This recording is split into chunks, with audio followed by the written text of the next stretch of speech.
பஞ்சு முறுக்கு மந்த்ரா கடலை எண்ணெயில நானே பண்ணுது ஒரு சேலஞ்ச்.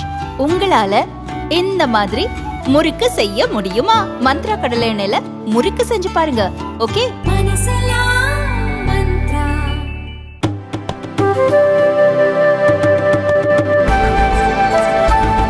பொதுமக்களிடம் போலீசார் கண்ணியத்துடன் நடந்து கொள்ள வேண்டும் என்றும், மீறினால் கடும் தண்டனைக்கு ஆளாக நேரிடும் எனவும் வாக்கி டாக்கி மூலம் மதுரை மாநகர காவல் ஆணையர் எச்சரிக்கை விடுத்துள்ளார். மதுரை கூடல்புதூர் காவல் நிலைய எல்லைக்கு உட்பட்ட பறவை சோதனை சாவடியில் பணிபுரிந்து வந்த சிறப்பு ஆய்வாளரான தவமணி ஒரு விவசாயியை ஆபாசமாக பேசிய வீடியோ வெளியாகி சர்ச்சையை ஏற்படுத்தியது. இதையடுத்து தவமணியை மாநகர காவல் ஆணையர் லோகநாதன் பணியிடை நீக்கம் செய்தார். இந்நிலையில் மதுரை மாநகர காவல்துறையினரிடம் வாக்கி டாக்கி மூலமாக காவல் ஆணையர் லோகநாதன் பேசினார். அவர் பேசுகையில், இப்போது அனைவரிடமும் செல்போன் உள்ளது. ஒரு சோதனை சாவடியில் நடந்த சம்பவத்தில் நடவடிக்கை எடுக்கும் நிலைக்கு சென்றுள்ளோம்.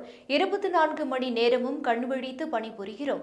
ஆனால் ஒரு சிலர் செய்யும் தவறுகளால் ஒட்டுமொத்த காவல்துறைக்கும் களங்கம் ஏற்படுகிறது.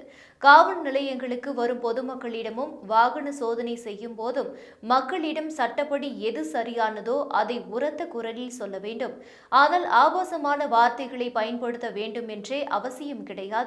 காவல் நிலையங்களுக்கு வரும் மனுதாரர்களிடமும் வாகன சோதனையின் போதும் பெட்ரோல் வாகனங்களில் செல்லும் போதும் மக்களுடன் கண்ணியத்துடன் நடந்து கொள்ள வேண்டும். மதுரை மாநகர காவல் ஆணைய எல்லைக்குட்பட்ட அனைத்து காவல் நிலையங்களிலும் முன்கோபத்துடன் தேவையில்லாமல் பேசக்கூடிய காவல்துறையினர் குறித்தான விவரங்களை அதிகாரிகள் மூலம் கேட்டுள்ளோம். அவர்களை தனியாக அழைத்து அவர்களுக்கு எச்சரிக்கை விடப்படும். இதை மீறியும் பொதுமக்களிடம் தேவையில்லாத வார்த்தைகளை பேசினால் தக்க நடவடிக்கை எடுக்கப்படும் என்று மதுரை காவல் ஆணையர் எச்சரிக்கை விடுத்துள்ளார்.